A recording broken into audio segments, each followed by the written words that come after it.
Usain Bolt is, of course, the fastest man on the planet, and he's continuing to dominate the Olympics. Well, Ellen DeGeneres decided to get in on the fun here and tweet a joke. So she said, "This is how I'm running errands from now on, hashtag Rio 2016, and it's a picture of her on Usain Bolt's back. She's basically piggybacking on him, quite literally. Well, some corners of the internet were not very happy about this, and immediately accused Ellen of racism. So let me give you just some of the responses here. Somebody said, "Seriously, what the fuck?" Another said, "Honestly, this is offensive." And then, "So riding on his back like a mule, a horse, as some form of property is fun to you? ... Okay." And it went on for a while. It went on so much that, in fact, Ellen tweeted again at a later point after seeing the backlash, quote, "I am highly aware of the racism that exists in our country. It is the furthest thing from who I am." And then some people took that, and they're like, "Well, she didn't even fucking apologize. She didn't even apologize. Look at how she worded it. She said she's against racism, but I'm not sorry for what I did, therefore, racist bitch." Let me give you a little more context on this so you begin to see what a reasonable verdict is. First of all, Usain Bolt retweeted the photo. So he was so personally outraged and offended by it, and he thought it was so deeply racist that he retweeted it. And then right before tweeting the picture in question, Ellen actually tweeted a link to the trailer for the upcoming movie Hidden Figures, which focuses on the unsung black heroes of NASA. Now, obviously, what she's doing is she's tweeting that out to try to cover up for her deep-seated racism. I mean, deep down, she's like an Alabama sheriff in the year 1962, let's face it. Okay, come on. And then also, right after tweeting that picture, she tweeted a link to an old video that her and Usain Bolt made together. I guess he's been on the show or whatever. Okay, come on, everybody. Come on, guys. Let's get serious here. I think this is actually damaging to actual cases of racism, because this is Boy Who Cried Wolf 101. You're going to call Ellen DeGeneres racist over a joke that was in good fun that Usain Bolt himself liked, when there's actual serious instances of racism going around in the country.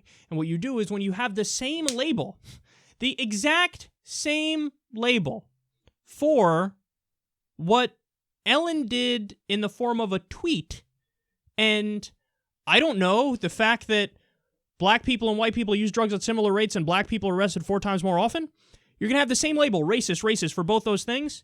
Well, you just cheapened racism. Because now, otherwise normal people will roll their eyes at every fucking claim of racism because you did the Boy Who Cried Wolf. Ellen's racist. Justin Timberlake for fucking saying let's all love each other or whatever is racist from when he said at the BET Awards, when he was watching Jesse Williams' speech at the BET Awards. Justin Timberlake's racist, Ellen DeGeneres is racist, every racist, and then boom, when there's an actual fucking case of racism where a police officer guns down an unarmed black person with no fucking reason whatsoever, and you say that's racist, a lot of people go, well, I mean, he must have did something, because every time somebody says racism, it's some fake fucking shit. Oh, come on, man. We gotta stop with this. As somebody who likes to consider myself a part of the movement trying to fight to end systemic racism and trying to create a better society in that way, when I see stuff like this, I think we're in trouble. I do. And I notice it on a lot of my segments too. Like when I talk about legitimate instances of racism, now there's a lot of people, every claim of racism, like it's got to be bullshit by definition because so many claims are false. Oh, that's fucking frustrating. Let me just give you one more example of like a real issue that is totally birthed in systemic racism. So the average white family or average white person, they inherit from the previous generation. They have like 120,000 or 140,000 thereabouts in net worth. That's a decent amount, man. That's a lot, right? Black family, it's about between 11,000 and 20,000. If I'm not mistaken, it was, right after the recession, about 11,000. So the inheritance difference. Now, racists would look at that and say, well, that's just because white people work harder. You really believe that? Like that's convincing to you? You think that's true? If you believe that, you probably actually are a racist.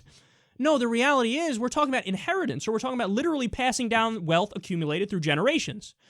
How many generations ago was it that we literally had segregation officially in the South, for example? There are people alive today that were in the segregated South.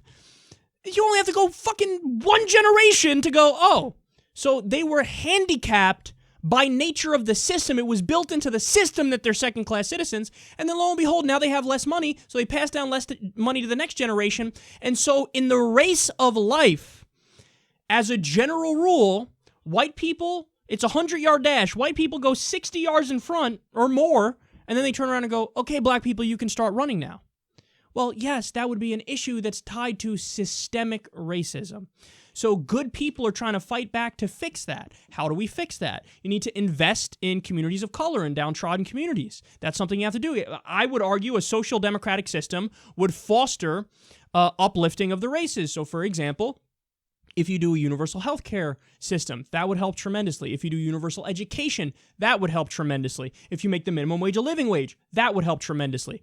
So there are real ways to fix real problems associated with real racism.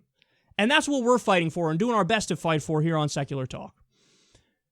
When people take something like Ellen DeGeneres, obviously joking with no malintent whatsoever about Usain Bolt, you're trying too hard. You're looking for instances of things where you can cry racism when deep down, you know it's not racism. You know Ellen fucking DeGeneres isn't racist. You know it, you know it, you know it. You fucking know it. I have there's a Kyle rule on comedy. If it's a comedian and they say something offensive, it's almost a 100% pass.